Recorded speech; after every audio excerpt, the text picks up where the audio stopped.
بسم اللہ الرحمن الرحیم۔ السلام علیکم۔ Doctor Abdul Rafay Sirajia clinic and trust کی طرف سے آپ کی خدمت میں حاضر ہوں۔ آج کا ہمارا موضوع ہے منہ کے کینسر، لیکن اس سے پہلے چند آپ سے چھوٹی چھوٹی گزارشات کرنی ہیں کہ ہمارے پاکستان میں ایک یہ بہت بڑا مسئلہ ہے کہ بیماریوں کی تشخیص بہت تاخیر سے ہوتی ہے۔ اس کی وجوہات بہت ساری ہیں، جیسے لوگ خود ہی اندازے لگاتے رہتے ہیں یا ادھر ادھر مختلف جو علاج کے طریقہ کار ہیں ہومیوپیتھک حکمہ حضرات ان کے پاس رہتے ہیں، اور جب بات سمجھ میں نہیں آتی، کنٹرول سے باہر ہوتی ہے، ہونی شروع ہو جاتی ہے، تو پھر ڈاکٹرز کے پاس چلے جاتے ہیں، تب اکثر تاخیر ہو چکی ہوتی ہے۔ اس میں جو بیماریاں ہیں، زیادہ تر ٹی بی کی تاخیر پاکستان میں بہت دیر سے ہوتی ہے، اسی طرح کینسر کی تاخیر بہت دیر سے ہوتی ہے، اور جگر کا جو سکڑ جانا جسے سروسز آف لیور کہتے ہیں، پیٹ میں پانی پڑ جاتا ہے، اور یہ بہت تاخیر سے ہوتے ہیں۔ اس سلسلے میں اتنی تاخیر جو ہے نا مناسب نہیں ہے۔ آپ سے درخواست ہے کہ جلد ہی اپنے ٹیسٹ کروا لیا کریں۔ تو آج کا موضوع ہے منہ کے کینسر۔ کینسر عام طور پہ دو طرح کے ہوتے ہیں، ایک بنائن جس کا لفظی مطلب ہے معصوم، دوسرے ملیگننٹ، یعنی کہ ایسے جو بڑے حملہ آور قسم کے کینسر خطرناک ہوتے ہیں ان کو ملیگننٹ کینسرز کہتے ہیں۔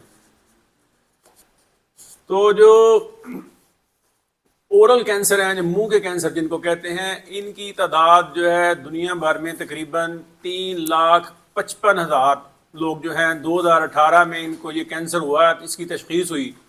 جن لوگوں کی تشخیص نہیں ہوئی وہ اس میں شامل ہی نہیں ہیں، اور اس میں سے 1,77,000 لوگ جو ہیں ان کی ڈیتھ ہو گئی۔ منہ کے جو کینسر ہوتے ہیں زیادہ تر جو ہوتے ہیں وہ اس کو سکویمس سیل کارسینوما کہتے ہیں، باقی جو دیگر ہیں وہ نان سکویمس سیل کارسینوما کہلاتے ہیں۔ اب کچھ لوگوں کو دلچسپی اس بات میں ہو سکتی ہے کہ یہ منہ کے کینسر کیوں ہوتے ہیں، تو اس کی جو بڑی وجوہات ہیں ان میں بھی ٹاپ پہ سگریٹ اسموکنگ ہے، سگریٹ پینا۔ تو اس بات کو حضرات نوٹ کر لیں کہ یہ کئی قسم کے کینسر ہے جو کرتا ہے، یہ اسموکنگ کرتی ہے، اس میں ٹاپ پہ لنگ کینسر ہے۔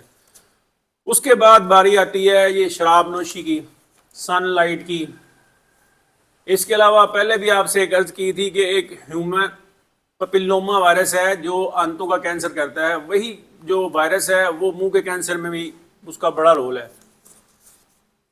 ہمارے ایشیا میں ایک اور وجہ جو بڑی خاص طور پہ اس میں شامل ہے وہ ہے یہ جو سپاری نہیں کھاتے پان والی، ہم بیٹل نٹ جسے کہتے ہیں، یہ اس کی ایک بہت بڑی وجوہات میں سے شامل ہے، اور شاید یہی وجہ ہے کہ باقی دنیا میں جو یہ کینسر ہے وہ بہت کم ہے، لیکن ایشیا میں بہت زیادہ ہے، یعنی کہ جو زیادہ تر مریض ہیں وہ ایشیا سے ہوتے ہیں اس کے۔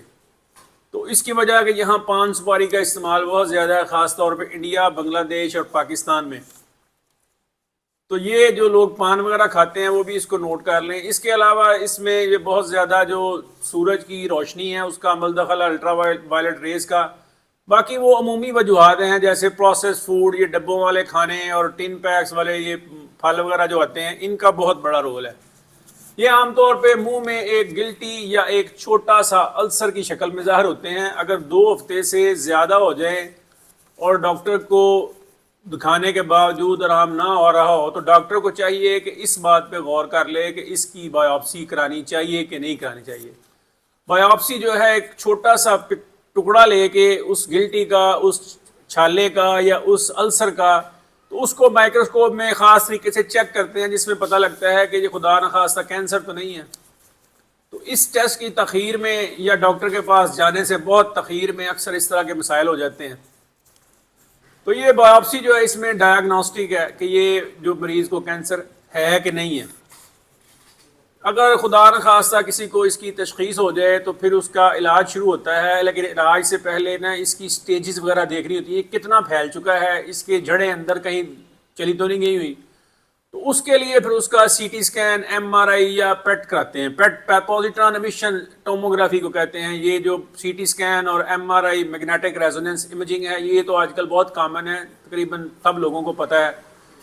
تو پیٹ بھی کروا لیتے ہیں تاکہ پتہ لگے کہ کیا گڑبڑ کہاں تک پھیلی ہوئی ہے۔ اس کے جو طریقہ علاج ہے اس میں 3 چیزیں ہی شامل ہیں: surgery, chemo therapy, radio therapy. بعض لوگوں کو تینوں کی ضرورت پڑتی ہے، بعض کو کسی 2 کی ضرورت پڑتی ہے۔ تو یہ اس کا طریقہ علاج ہے. سب سے بہتر تو یہی بات ہے کہ ہم تمباکو سے بچ جائیں، پان سپاری سے بچ جائیں. الحمدللہ مسلمان ہیں، شراب تو ویسے ہی ہم نہیں پیتے، اس کے قریب نہیں جاتے.